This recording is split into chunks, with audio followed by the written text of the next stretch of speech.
All right, all right. Good evening, South Euclid United Church of Christ. Good evening out there in digital land.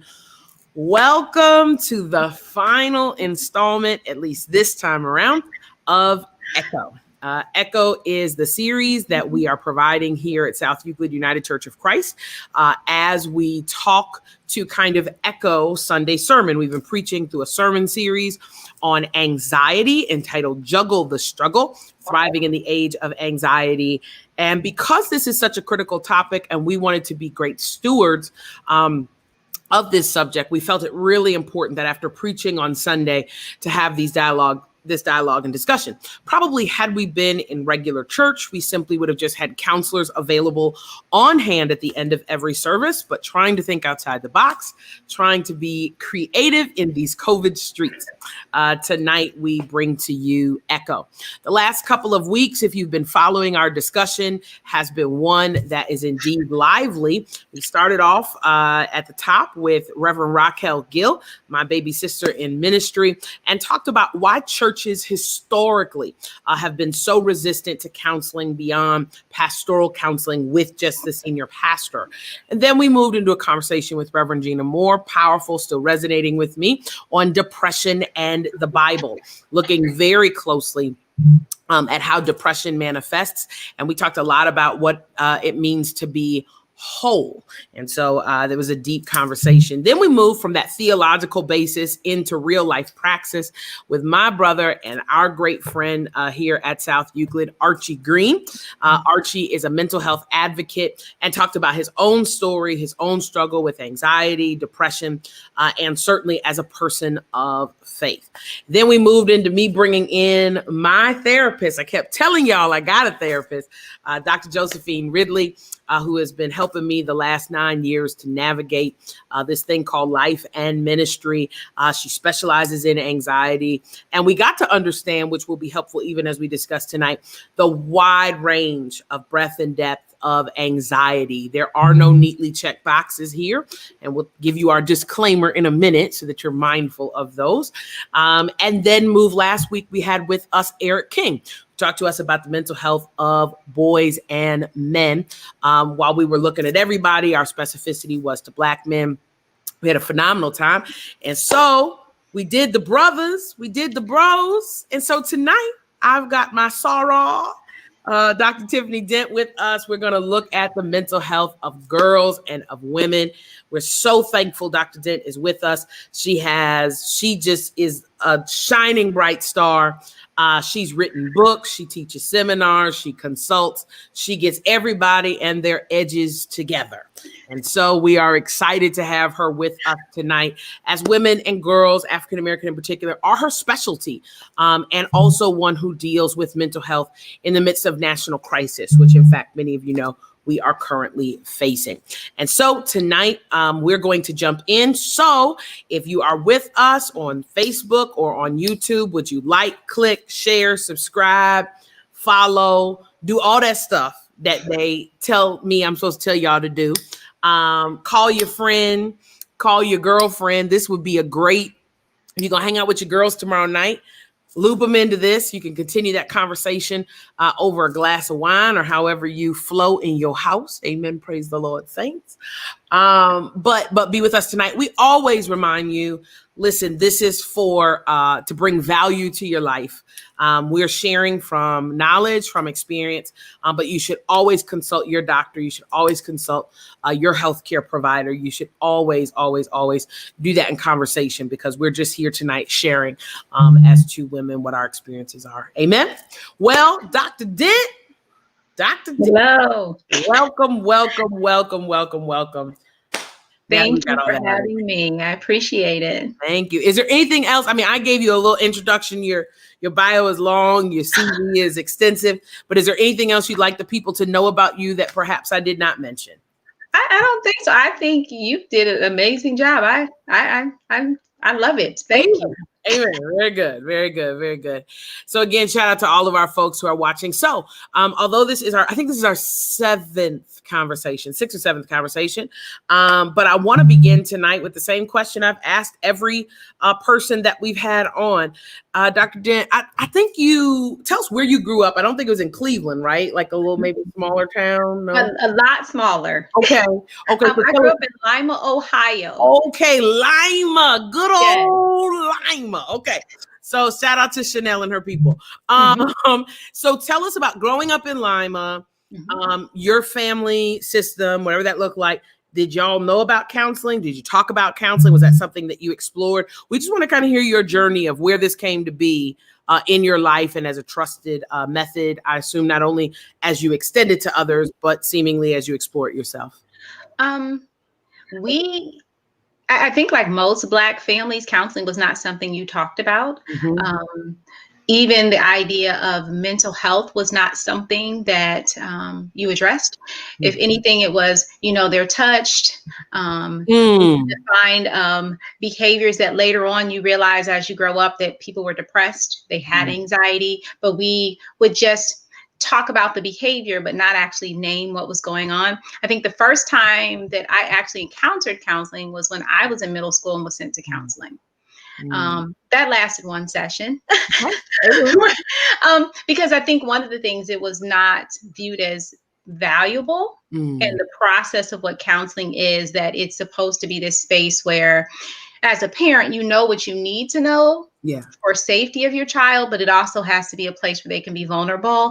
And so for my parents, getting this whole write-up of detail by detail what happened in the session was something that didn't. And so it just ended, which made me become really intrigued with what counseling should be about. Amen. Amen. That's really helpful. So thank you. You're not only Dr. Dent, you also are a wife and a mother. I think that's relevant in part to the conversation we're going to have tonight. So you get the managing of hats, right? As a working mom, I don't know if your children, I'm sure we'll learn tonight, are remote or not remote and how that works. But when you look at the general climate right now of our nation, it is my suspicion that anxiety is up and on edge, that even depression, as people are not able to freely come and go. And we shared a couple weeks ago, again, this is a broad topic, but can you talk a little bit about what are you just generally seeing in women and in girls? And if you want to speak specifically to African-American women, perfectly fine. What are you seeing right now as you look at COVID, political environment, Black Lives Matter, food shortage, economic collapse? Talk to us about what we're seeing. I think all of those, I'm seeing heightened stress. And people are actually beginning to acknowledge that this is stressful, where before we as a people have kind of been taught that you just push through and you keep it moving. And because everything's piling on top of each other, we're experiencing the trauma related to racial stress and racial injustice. And I always frame it as this is traumatic because we're actually seeing it broadcast on TV and on our social media feeds. People are worried about health, and specifically within our community, some of the things that we've been dealing with even before now: food shortages in our community, transportation, medical care not available, all of the things that exacerbate the impact of a pandemic, we are experiencing it. So I'm having people reach out more about stress, work-life balance doesn't exist anyway, as we know as parents. But now when you're expected to work from home, educate your children at the same time, all of these worlds are colliding at once, and you're trying to figure out, how do I navigate?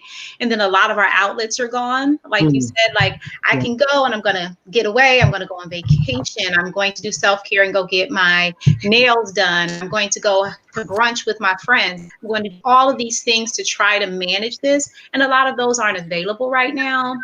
And so we're dealing with not having the outlets.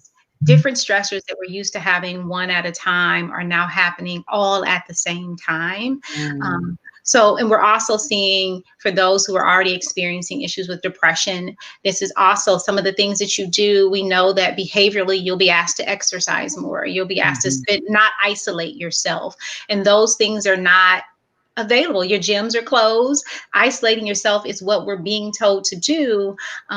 So feelings of hopelessness are happening in this environment as well. But the only good thing is that we're actually talking about it now. Like, I'm hearing more from Black women, more from girls who are saying that this is tough. This is tougher than I'm used to, and are seeking support in different arenas, which is the only helpful thing about this. Amen. That's really good. That's really good. As you talk about that, it's funny. My sister, who is a federal prosecutor, like sent me a meme couple at the start of this. Like, so now we were already as women, already overtaxed with work, already overtaxed with, in particular to our culture, caretaking responsibilities, right? No Black woman just takes care of just herself. She's helping with her mama, her sister, her cousins, her friends, her aunties, her nieces and nephews.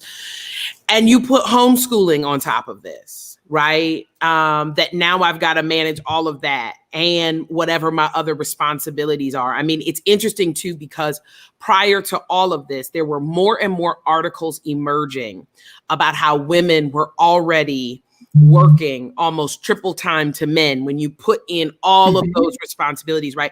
What also comes to mind in this is single parents, single mothers in particular, who were already doing it all on their own.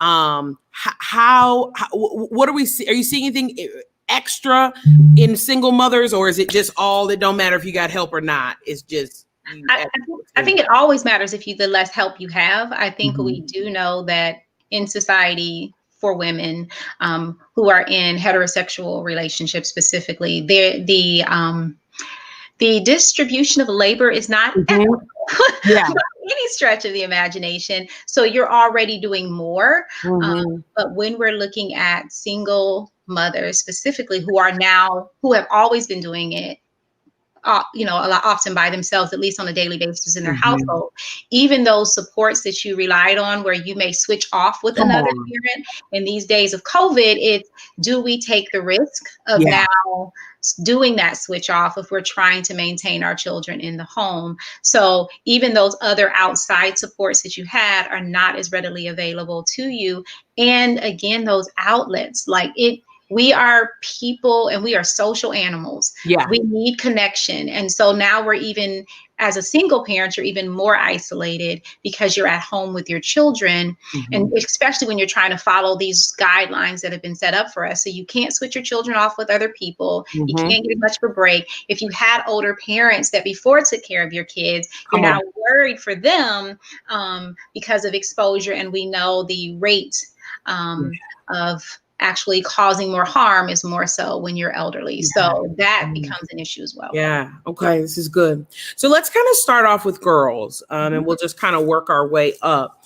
We'll talk a little bit about, I am as a pastor, and I would say I inherit all of these wonderful people, are worried about what I'm just calling layered trauma. Stop school in the middle of the year. If you have an only child, issues of socialization come in. If you have multiple children, you're trying to you got to do double of everything, right? We're also looking at a generation that literally is witnessing real death. Death is no longer acted out, but due to social media, we saw George Floyd die. We see the protests, the erupting violence. Tell me, what are we seeing in children? And with that, what do we need to be mindful of? What do we need to look for in our young girls? And you can do it adolescent and then teen if you want, however you want to approach that. I think the first thing that we need to recognize is that we are dealing with issues of grief and loss. with some of our children, because a lot of the milestones that children are looking forward to, they didn't get to experience this year. Everything just stopped. And so graduations and birthday parties and football games and things that we may say, oh, you'll have another one. It doesn't really matter. These were significant events they were looking forward to, and they're grieving the loss of these events and not knowing when they're going to be able to experience them again, because we're not telling them there's an end date. So there's this uncertainty about how long this is going to go on. What is this going to mean for my life moving forward? We talk about new normal, but this is not normal. And so they're dealing specifically, when we're talking about the pandemic aspect of it, they've lost so much in this year that they're not going to be able to get back. And at times as adults, we minimize that because we're like, oh, you'll have another graduation. You'll have we'll do a bigger birthday next year, versus saying, these are things you can never get back, and it's sad, and we have to allow you that room to talk about it and to be upset about it because you're grieving. So I think that's one of the things that we've been dealing with specifically with the pandemic. When it comes to social injustice, social unrest, we're not new to this as a people, specifically Black folks, but it being broadcast is new. And I think the pandemic has impacted that because we're home. So we're more likely to see things on media, and we can't turn it off and escape from it because it's constant. So I think one of the things we're exposing our children to, either by choice or just by force, because it's everywhere, is trauma. And it's trauma specifically for Black girls and Black folks that is personal, because there are people who look like you. And some of the situations are so just insignificant that makes it more significant that it's happening. It's like you're doing stuff that's not, you were breaking up a fight. You were sleeping in your bed. There are things. You were walking home from the store, walking home with the Skittles. I mean, it's just, you're doing, just living, you're just living, and your just existence is making people view you as someone that they can kill. And then I think, you also are being exposed to the responses of people justifying your death and justifying the death of people who look like you. And so then we have to deal with the fear of we always have these rules about safety, but it's when things are happening that absolutely make no sense, that go against the rules of safety, it makes it very hard to have those conversations and be able to reinforce in your children that they are safe. And then you also have, with our teenagers specifically, issues of righteous anger, some feelings of helplessness, wanting to identify, what can I do? Because I need to do something. And then us as adults being fearful and trying to keep them from doing something, but also knowing that one of the ways that we deal with situations is to not feel helpless and to feel like we're actually making a change, and trying to identify for our teens, what does that look like? How can you, because I did this thing called multifaceted resistance. One for kids, one for teens. Like, these are the things as parents you can do in this moment when your children are saying, I need to do something, that addresses where they are in terms of their age, and safety. So that does bring me, I want to bring it a little more tangible. How we know that, like, when children are younger, they don't always have the language capacity to articulate how they feel. Sometimes as they get older into their teenage years, they kind of want privacy. They don't want to process, How do you talk with your daughters? How do we learned last week from Eric, it was great, normalizing communication. We did that with boys. How do we do that with girls? Girls is something. I think the thing is that society has made it a little bit more normal for girls to verbalize their feelings than we do for boys. For boys, it is one of the, you just suck it up, you handle it. Girls are taught more so that communication is acceptable. I think one of the things that happens is if my children have seen something that's come on the news or whatever, I'll ask them about their thoughts about it, and we'll have a conversation. Other times, if you open the door and just say something like, I haven't seen my friends in a long time. I'm like, wow, that's got to be hard for you. I'm sure you're missing them. And so sometimes it's actually emotional identification, kind of saying that these are feelings like, wow, I would be really angry about that, or that would hurt my feelings, or I would be scared. So kind of putting some possible emotions that they may be experiencing that they're not sure how to process it that way. Is often helpful, especially with the younger kids. When younger kids are saying like, I haven't seen grandma in forever, and I always saw grandma, and it's like, this must be really sad for you that you're not getting to see your grandma. And so giving them those words and then letting them know that that's understandable and this is not a place in which they should be existing. And for older kids, kind of starting the dialogue. Like I know if you're watching the news with me, or if we're in the car and something comes on, we talk about it and normalize that this is not how the world is supposed to be, but it is, and that it's happening at no fault of your own. That's good. That's good. That's good. As we, now our children are pretty much all back in school. My son is younger, but have your daughter's schools talked about any of this? And if so, are they talking about it in a way that makes you comfortable as a parent? As a parent, college is two different things. My kids are at two different schools now, because of their ages. One school, my oldest school, I will say, is doing an excellent job.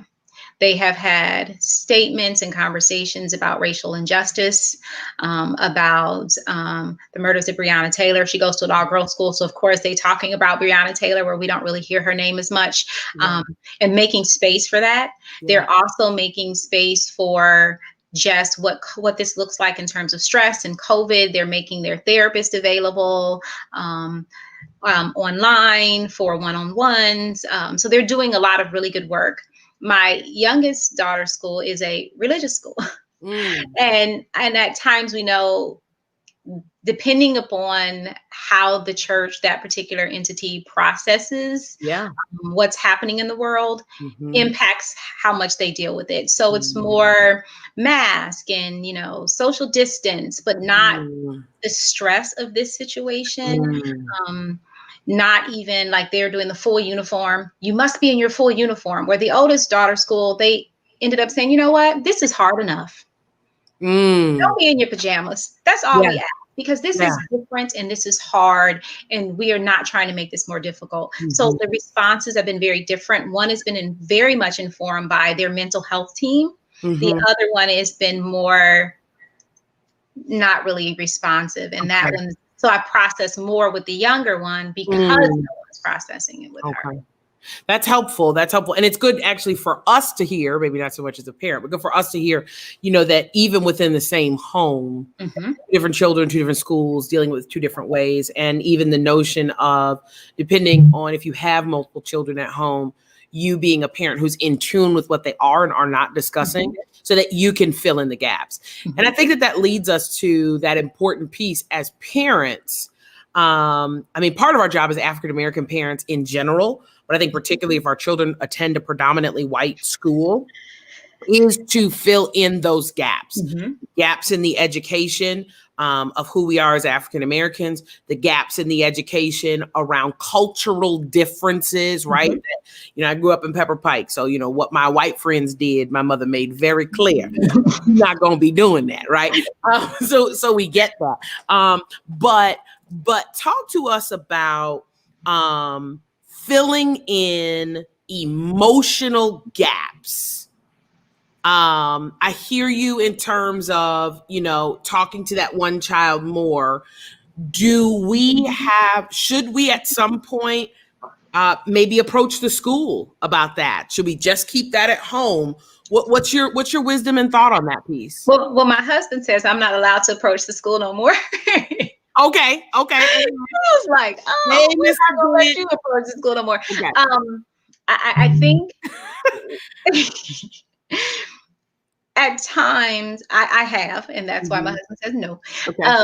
He was like, I'm going to send the email. But at times I have been very vocal around all needs, social, Mm-hmm. emotional, educational needs, that if I'm feeling like something is not happening for my child in that school district, I'm going to address it. But I also know that if you are not invested in that, I can tell you to do it. It doesn't mean that you're going to do it well or put thought into it. And sometimes that's more harmful. So part of it is, whether it's educationally, getting her a tutor, or emotionally kind of having those conversations about COVID, about racial justice stuff. She's been to protests with me. She's made signs when we didn't feel comfortable about her going. And we've had these conversations about what's happening in the world and what it means for them, specifically as Black girls. We've talked about conversations about push out, disproportionate discipline and how that's stressful, that people don't want Black girls to use their voices because they say it's intimidating and loud, and how frustrating. So we have those conversations because I do not want to also push those conversations and put them in the hands of people who don't buy into it, because how you frame it can be more harmful than you not talking about it at all. Okay, that's good. That's good. So I want to talk a little bit more as we move into women. And the word that just kind of echoes in my spirit is capacity. We all have a capacity, physical capacity, social emotional capacity, all of that. As women, I feel like our capacities are stretched, and there's so many that part of the anxiety is there are so many demands and seemingly not enough capacity. How do you suggest we navigate? Because it seems like it's more than ever, but the bandwidth is not there. What's the conversation, Dr. Dent? What do we need to be talking about? I think the first part of the conversation is recognizing that the expectations that are put on women, and even more specifically Black women, are unrealistic. And we've been living with the belief that we are supposed to live up to those expectations. And when we do not, it's causing us more stress. It's causing us to feel helpless. It's causing us to doubt ourselves. But the expectations that are put up on women, you can never meet them. And we try every moment of every day to do it. One of the things I wrote in one of my books is I called it the S word, because when you say something is the word, it's a cuss word, and it's selfish. Like when women take time for themselves, people call us selfish, and we say, no, I'm not selfish. I'm not. And then we try to manage and do everything for everybody else and keep it going, and knowing that we're running on fumes. And so one of the things I always tell women is that there's no way you can do everything. And sometimes I give you permission by saying, wow, that there's no way that can be accomplished. You don't even have enough hours of the day to make all these things happen, and to do them with joy, to do them with excellence. You just can't. And you also can't keep doing everything and running on fumes, because you're going to pass out. Like, if you don't take a moment, I always say God is going to like lay you down. You're going to be like, I'm so sick, because God said you ain't sitting down. I'm going to sit you down. But that's that piece of it. There's these unrealistic expectations, and we have to stop buying into the fact that we're supposed to do everything. I know when you talked about kind of those roles that you have, and it's like, yeah, you can both work full time, but let's look at what your day looks like when you come home. You're doing dinner, you're getting the kids ready for bed, you're doing these 50 million other things with not enough hours in the day. And now with homeschooling and not being stay-at-home parents, but working from home a lot of times, now trying to do 2 full-time jobs at the same time, and it's not possible, and you're not taking a break. So one of the things I say is you sometimes have to prioritize. Sometimes you have to realize everything can't be done with excellence. There's no work-life balance. Sometimes something gets 90, something gets 10. Because there's no such thing as 100% at everything. So in that, sometimes I've actually just been like, you know what, kids, go for what you know. There's cereal in there. There are some Eggo waffles. I just can't today. Sometimes the laundry's going to sit on the couch for 2 days, and I'm hoping somehow it just magically gets folded. But I can't do everything, and having to be okay with that. And women are never told you can be okay with that. We're praised for being strong. We are praised for doing it all. We are praised for being ride or die. We are not praised for taking care of ourselves. Yeah. And we have to be able to do that. And balance needs to look different. Balance is not 100% at everything. Balance is this day I'm going to cook a meal and I'm going to do all of this for the family, but the laundry ain't getting done. Yeah. This day I have to work on reports. I can't do the bedtime story like I wanted to. Honey, you have to tap in.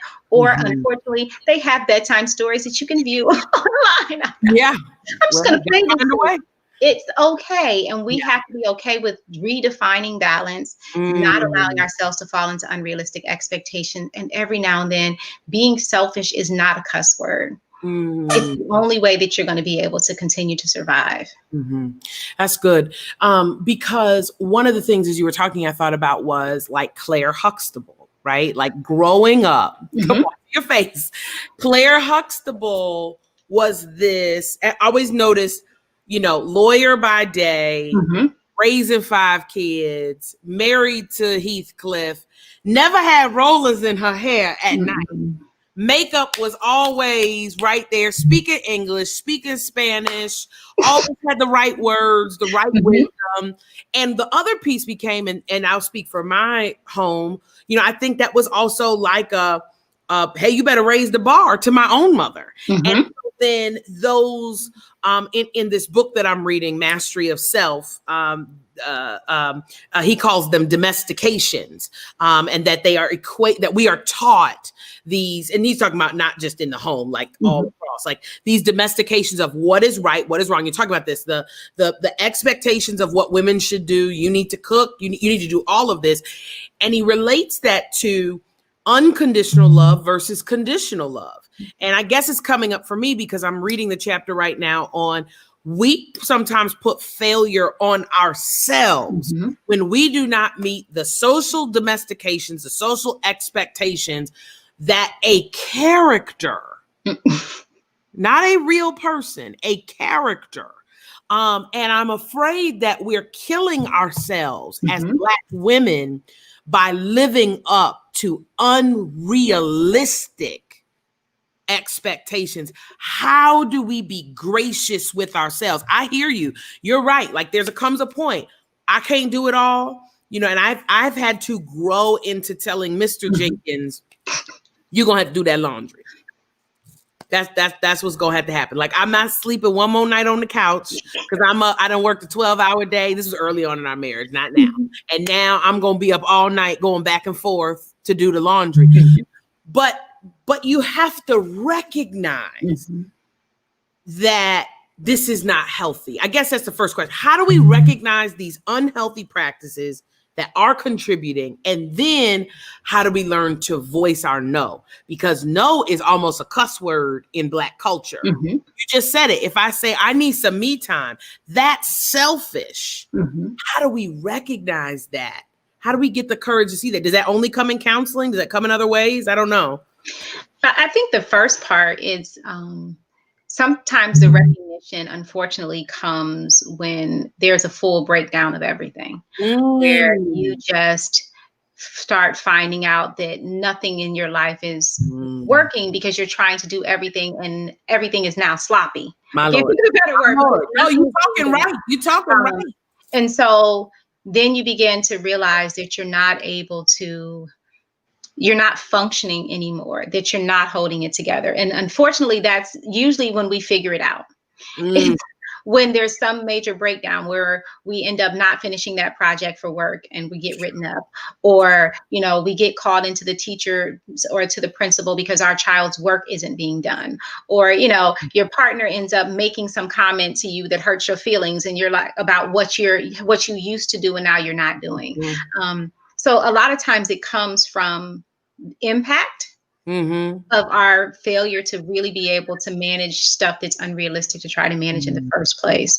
And then we start trying to figure out what do we need to do. I think that's where we struggle, because then our what do we need to do is going back to just, I just need to not sleep. I just need to not do this. Because we're raised that way. Where there's a blessing in the pressing, which is the big, sometimes there is, but sometimes there's a blessing in the surrender too. Absolutely. And I think that part of it is we need to give ourselves, like you said, the grace that we give everybody else. We as Mm. women have no expectation for anybody in our lives to do what we do. We Mhm. don't have, we'll tell our children, oh, you got a bunch of homework. Don't worry about the dishes. I'll do them. Yeah.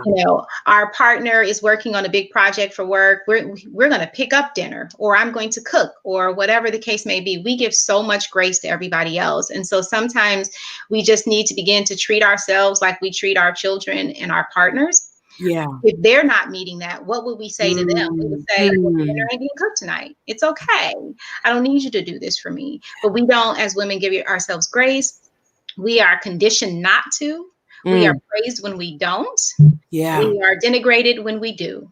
And Yeah. so we also need women to also give other women permission, because we don't give Mm. each other permission. We will be the first ones to talk about you Come when on. it's all falling apart. Come on. So surrounding yourself with women who are also going to let you know there's no expectation that you do all of this, and Mhm. who also give you permission to doubt your ability to do it, confirm that you can't, Mm. and then Mm. say, let's look at and prioritize to make sure that you're okay. And unfortunately, sometimes therapy is the first place that happens, because the person is there for you to be okay. They want nothing but you to be okay. Yeah. So there's not this ulterior motive of, which we see as Black women, where people say, you need to give up some stuff, but not the stuff I need you to do. And so it's the one place sometimes where we get to actually have someone who's processing with us, just for us, with no motive, but for you to finally be okay. So I think you're the perfect person to help us, particularly here at the end of this series, to really process.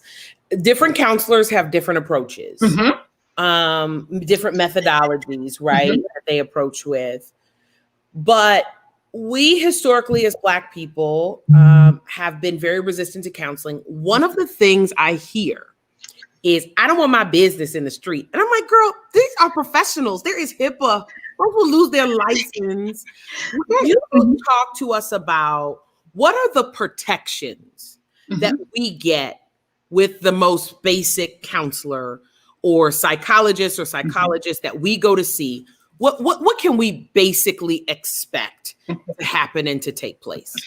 I think the first thing is, we're talking licensed folks, because Yes, sometimes people will put themselves out as counselors and So stuff how like do we that. distinguish? Do we ask? Tell us. Yes. Okay. You do.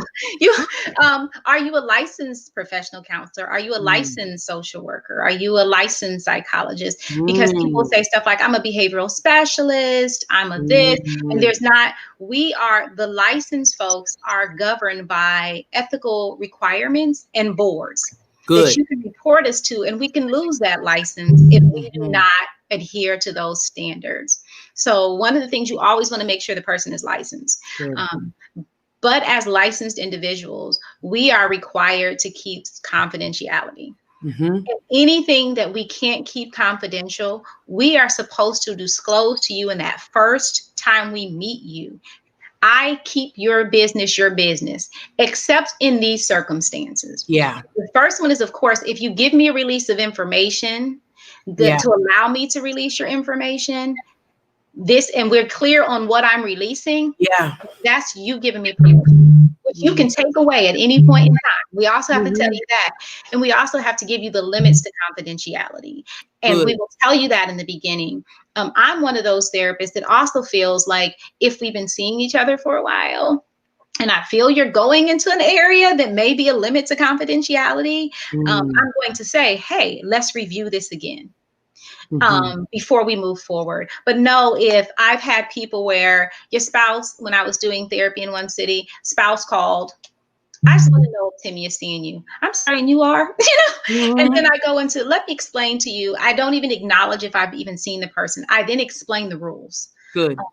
Of disclosing of information. I can't tell you if I even know who you're talking about, but I can tell you our rules of disclosure, and I'll give you a basic information. I also make a point to tell people when they have partners, let's be clear. I'm not telling your partner anything. Even if your partner comes and says, she told me, I ain't telling nothing. That's good. I've seen clients out in the community. I've had a couple freak out on me, a couple of my teenagers, because they thought I was going to even speak to you. I even tell you, I won't acknowledge your presence.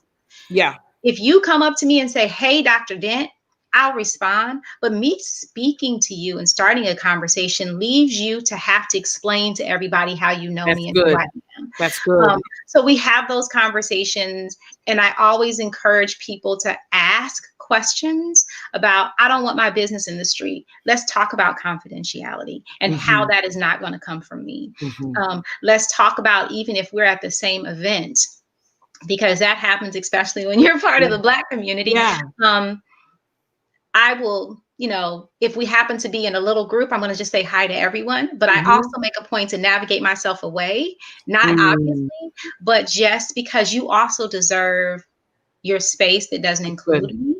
But yeah, those conversations have to happen. But if you're licensed, we can't tell your neighbors, and we can't go, my husband doesn't know about anything I do other than it's been a hard day.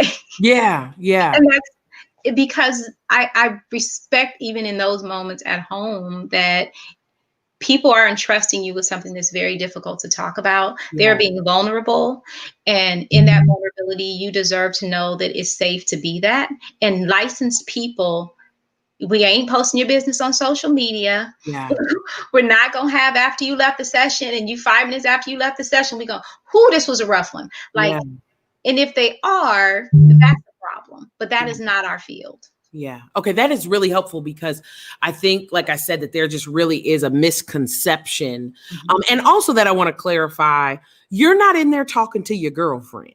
My counselor gives me homework, which I hate. I looked the other day like, I got to do that homework for Dr. Ridley. I got to journal about these questions and these things.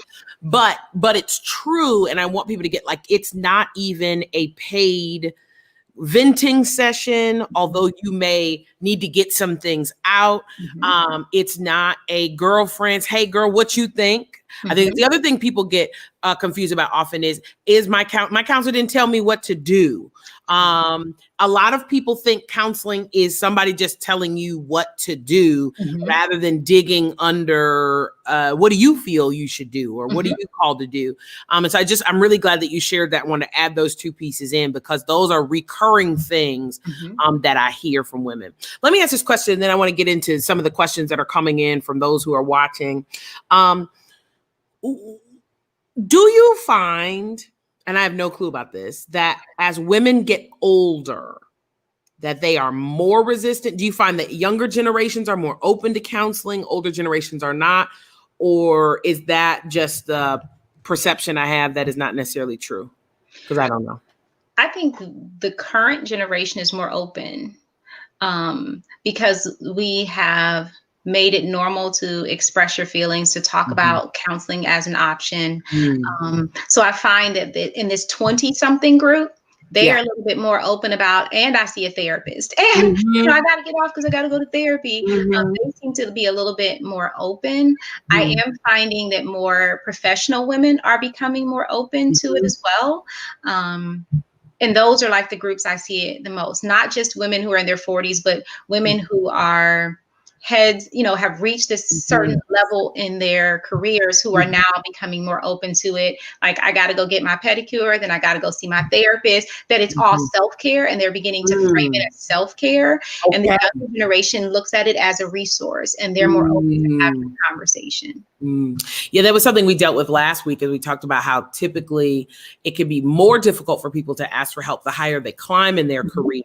But sometimes it is literally the managing of more that ought to, in my opinion, bring us in, as we venture through that. So people, are beginning to put some questions in the chat. If you have a question, go ahead and drop that in, and we'll do our best to answer them. We have a question from Alicia, who says that she can kind of see that her daughter, it's in two parts, so I'm kind of breaking it down here, seems to be seemingly slipping into some depression, is getting really quiet, has really stopped talking to her.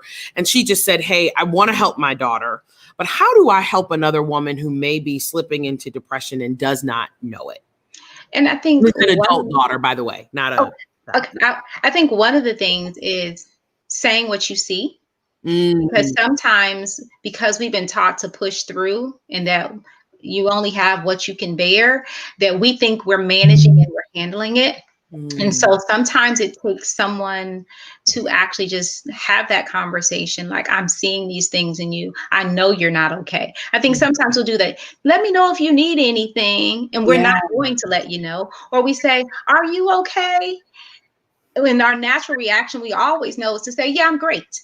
So, you know, something is going on with you and I see it, and being able to identify what you see and beginning that conversation from that framework versus ignoring it, waiting for them to come to you, just asking like, I'm not sure, when you are very sure, because a lot of times the closest people to you are pointing out to you what's happening before you notice that they can see it. You may feel it, but you think you're still doing it. You're like, I still got it together. And they're like, no, you're up in the middle of the night.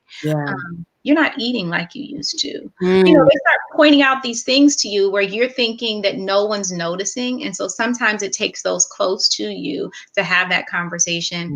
But also when people are having those conversations, if you're thinking about therapy, I always say have some options before you have it, because then you leave it to them. And they're like, oh, I'll just figure it out. So sometimes I'll be like, hey, you know, and I looked up some therapists, you know, you may want to go talk to somebody, and kind of giving them that option too, but telling them what you see, because she may think that she's got it together. Okay. Amen. And as you said that, it's so funny. I have a girlfriend right now who's going through a really tough time.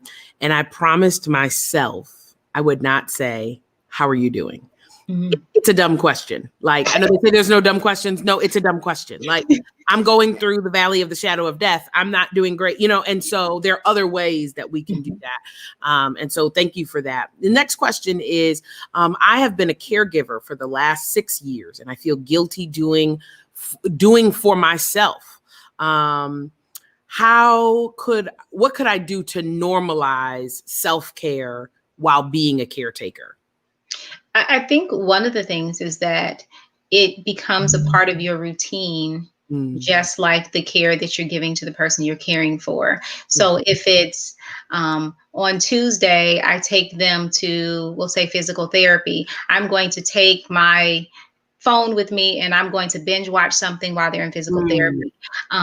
When they are, you know, I'm not going to cook this day, I'm going to get us something to eat. I'm going to identify who are other supports that are available to assist me in caregiving. Because a lot of times in families specifically, you end up finding there's other relatives, but it's just you who are doing the day-to-day, and kind of saying, I think sometimes we, instead of saying, I can't do this all by myself, especially if there's other supports, even if they can't do it every day, even if it's, you know what, once a week, I need y'all 4 to figure it out. Y'all can take turns, but once a week, I'm going to be gone for 4 hours. And it doesn't matter if you go and sit in your car. That's good. You have to kind of put that in your schedule and make it a task, because your initial reaction is going to be guilt. And I can't make this time, when you have to make yourself make that time. But if there's other brothers, sisters, cousins who are going to post that one picture on social media with them, like, we here celebrating with Auntie, can you come once a month, once a week, something to spend some time with her? And I'll make it at a point in time where it's not where we're doing the bathing, caregiving or whatever, but that it's a time when, you know, I know that she's resting or something on her schedule that you may feel uncomfortable doing. There's still work that you can do to assist you. One of the things I hear is not only normalizing self-care, but normalizing asking for help, or just holding people accountable who should be sharing in this responsibility. And I think that's that thing is that reframe is important, where if our thing is, I don't want to ask for help, that makes it appear as if they're doing you a favor when they also have an obligation, versus identifying what task you can do, or I need you to do this. But it's that we feel like it's our responsibility, but there's others who it should also be their responsibility. And so we have to stop saying ask for help when it's actually sharing responsibility with others who should be helping to do it. Yeah. And I want to kind of just chime this in. I don't know anything about this person's particular situation, but I want to say that I watched both of my parents, my mother and my father, take care of their parents, of their mothers. And in my case, my mother's parents were married. We have to remember that as parents, we are modeling this behavior, and that caretaking is not just a woman's job. I watched my father. I went with him on so many occasions, and my grandmother struggled with paranoid schizophrenia, and would be like, hey, we're going in here to take care of your grandmother. And if you see a roach or she serves you, I'll never forget, veg-all and calls it soup, you just smile and say thank you. But that notion is that sometimes we as parents, we don't even model that. And so we kind of talk about, we just continue to pass down those unrealistic expectations. Here's another one. It's a pretty deep question, but maybe you can give us a place to start. I would like to release pain inside of me that I've been holding all my life. And I don't know how to release it. So I know that's a big question, but where could someone start? Where's a good starting point for that? I think one of the starting point is recognizing that it's pain that you need to be released. Amen. I think the next thing is oftentimes when we hold on to stuff that's uncomfortable, we're comfortable in that discomfort because there's something, what are we concerned about is going to happen when we release it? My Lord. And so part of it is you now realize I need to do something, which is that we talk about kind of pre-contemplation where you're like, no, it's good, versus contemplation where you're now like, I need to do something. Then we need to figure out, what are you worried is going to happen if you do? And then begin to develop strategies to deal with what that worst thing you think is going to happen. If you start talking about it, well, if this is the worst thing I think is going to happen, what supports do I need? What strategies do I need before I start the process of releasing this? Then we also predict that it's going to be hard and that I'm going to likely want to stop releasing this. So I'm going to predict that I'm going to probably backtrack. And when I backtrack, but I've now predicted it's going to happen. So it's not something that is so big. And I don't feel like a failure because I knew that there were going to be some things that were going to let me know, or people, because a lot of times when we are trying to release something, there are people who are invested in us not. And so, and that being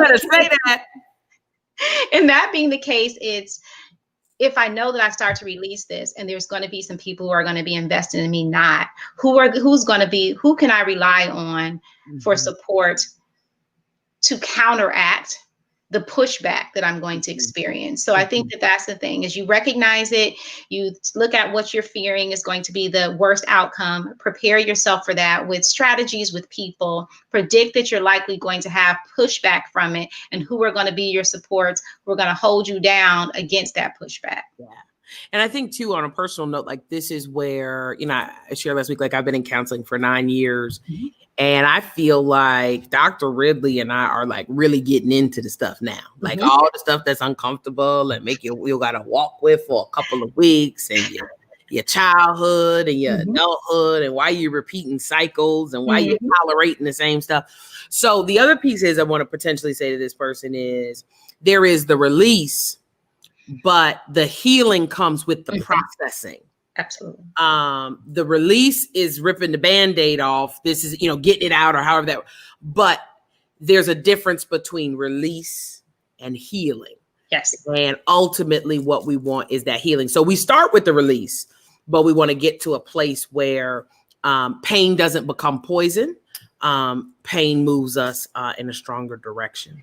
And I think if you've been holding on to it for so long, this expectation that once you rip the Band-Aid off, healing is going to be immediate. You've been living with this. Yeah. So if you've been living with something for years, the expectation that in a month things are going to be fine is not fair to yourself or your healing process.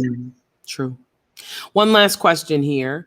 My abuser has returned home from prison, and as a result, I'm having flashbacks. My anxiety is at an all-time high.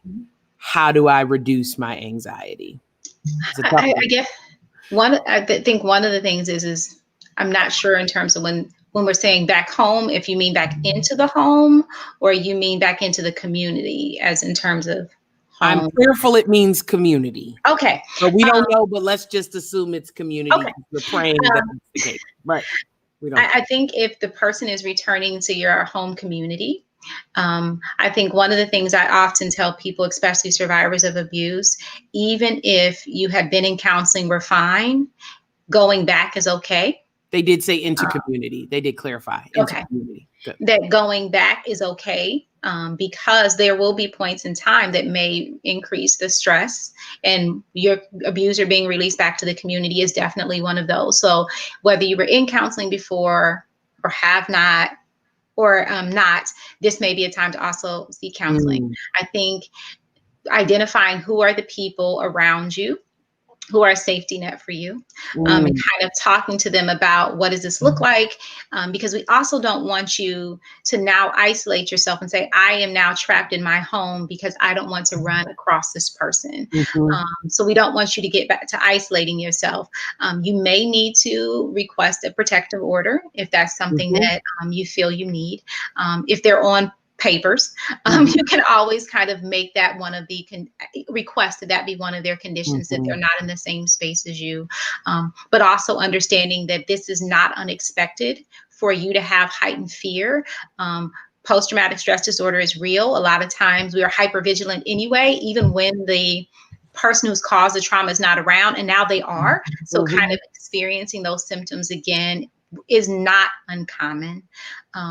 But yeah, I would definitely say go back to therapy. If we're looking at sexual abuse specifically, your local rape crisis center is free.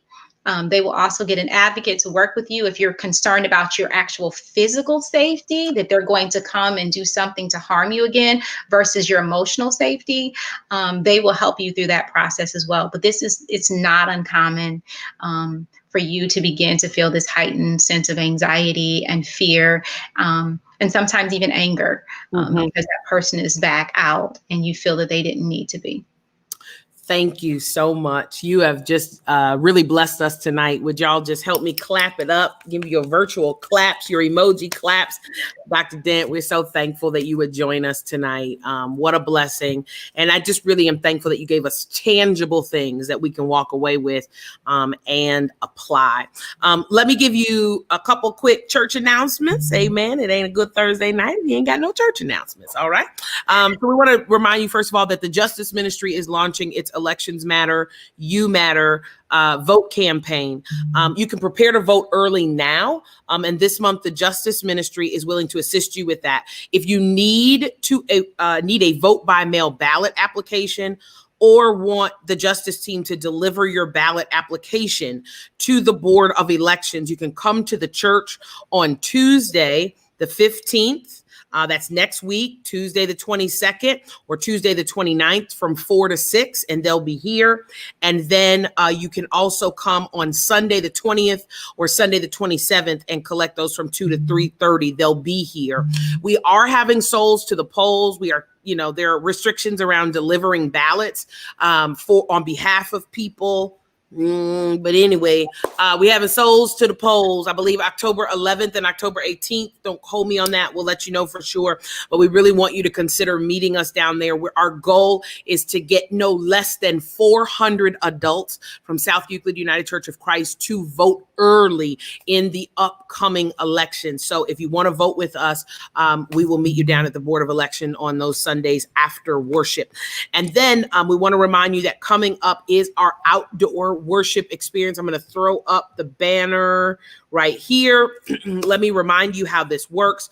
It's going to be our this is the only one we have planned right now. So it's not an every week kind of thing, y'all. Right now, on Sunday, October the 4th, that's my 12th wedding anniversary. I deserve a jewel and a crown. Hallelujah. At 11 a.m., we'll have worship here. It's going to stream live and be in the parking lot. Therefore, you must arrive by 9:45 a.m. The parking lot will close at 10:30. No exceptions. You're going to have to be here on time. Remember that your windows must remain up at all times. You do not need to wear your mask as long as you are remaining in your car, which you should. If for some emergency reason you have to exit your car, we do ask that you put on a mask. You must register. There are limited parking spaces.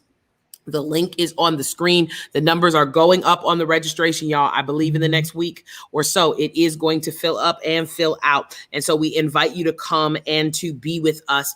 If in the event it rains, we will let you know by 8 a.m. that morning if the service is rescheduled. But our FM transmitter is going to be here. We're going to give you a station in your car. We're going to serve communion. Our deacons will be around to help and to assist.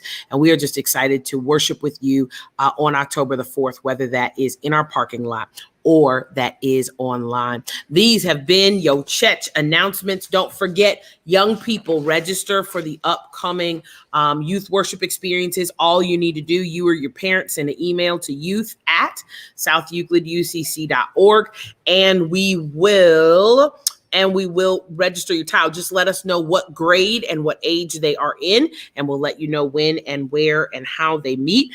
Those meetings are via Zoom, but this is their worship experience for kindergarten through 12th grade. They're in separate classes, so we invite you to that. And don't forget to register for Encore, which is similar to Echo. If you've enjoyed Echo, I think you will enjoy Encore, which is the follow-up again to Sunday's sermon, but it just happens in virtual small groups. Thank you again, Dr. Dent, so much. These folks, I didn't do it because I was giving all the church announcements, but they are clapping you up. And we are just so thankful for the ways that you have blessed us tonight and come through and hung out with us here at South Euclid United Church of Christ. Y'all, I love you. Take care. Be blessed. I've been on these virtual calls for the last 3 hours. I'm about to get up out of here and enjoy my weekend. Love you. I'll see you on Sunday. Sunday sermon is probably the most difficult one I've preached in this whole series. We're dealing with self-medicating versus medicating. It's going to be tight. It's going to be uncomfortable.